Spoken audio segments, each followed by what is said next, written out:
पूर्व सांसद मोहम्मद साहबदीन साहब के परिवार के कोई भी व्यक्ति, चाहे हिना साहब हों या ओसामा बाबू हों, जब तक ये लोग सदन में नहीं जाएंगे, राज्यसभा, लोकसभा, विधानसभा, विधान परिषद, अगर एक किसी पार्टी से, किसी दल से, किसी सदन में जब तक नहीं जाएंगे, तब तक हम आजीवन चुनाव नहीं लड़ेंगे।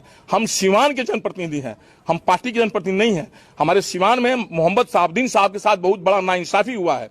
उनके मरने के बाद भी उनके साथ लोग गलत व्यवहार किया है। उनके सरजमी की मिट्टी उनको नसीब नहीं होने दिया है। इसका किसका दोष है? माननीय मुख्यमंत्री जी का दोष है कि नहीं दोष है? अभी एक नूरुल हुदा करके एक व्यक्ति की मृत्यु हुई कोरोना से सिक्किम में, और वहां से उनको 100 लाने के लिए उनके परिवार लोगों ने कहा, तुरंत उन्होंने आदेश दे दिया और उनका 100 उनके सरजमी पाकर उनको मिट्टी मिला। लेकिन मोहम्मद साहबदीन साहब जो 4 बार MP, 2 बार विधायक रह चुके, सिवान में विकास पुरुष कहे जाते थे, कुछ नहीं तो अटल बिहारी वाजपेयी के सरकार में बेस्ट सांसद का अवार्ड उनको मिला। किसको? मोहम्मद साहबदीन साहब को। उस टाइम कुछ नहीं देखा गया कोई किस दल के हैं, किस दल के नहीं है। उनके घर पर जब चढ़ाई हुई तो सुशील कुमार मोदी भाजपा के होते हुए भी उनका पक्ष लिए।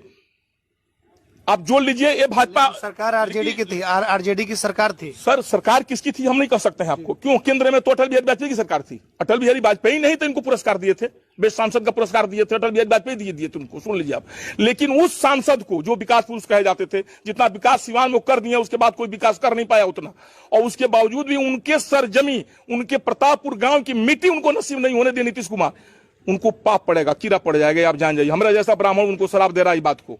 आखिर नीतीश जो आदमी इस दुनिया से चला गया, उससे किस बात की राजनीति, सो बताइए, उससे किस बात की दुश्मनी? अच्छा, जिसे अभी हमको जितना दर्द है साहबदीन साहब, जिसे मानी उनके सरजमी पर अगर उनको मिट्टी मिल गया रहता, प्रतापपुर में अगर आ गए रहते, एक मुट्ठी हम भी मिट्टी डाल दिए रहते, आप भी डाल दिए रहते, तो देखियो सिवान के सपूत थे। ये पूरे सिवान की आन बान शान की बात है, इसमें दल की बात नहीं है।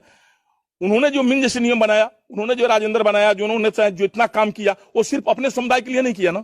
और सही पूछिए तो साहबदीन साहब को मिट्टी इसलिए नसीब नहीं दिया गया, उनको सजा इसलिए मिला कि वो सच बोलते थे, वो लालू प्रसाद जी को नेता मानते थे। आपने अभी एक प्रश्न पूछा, हमको याद आ गया।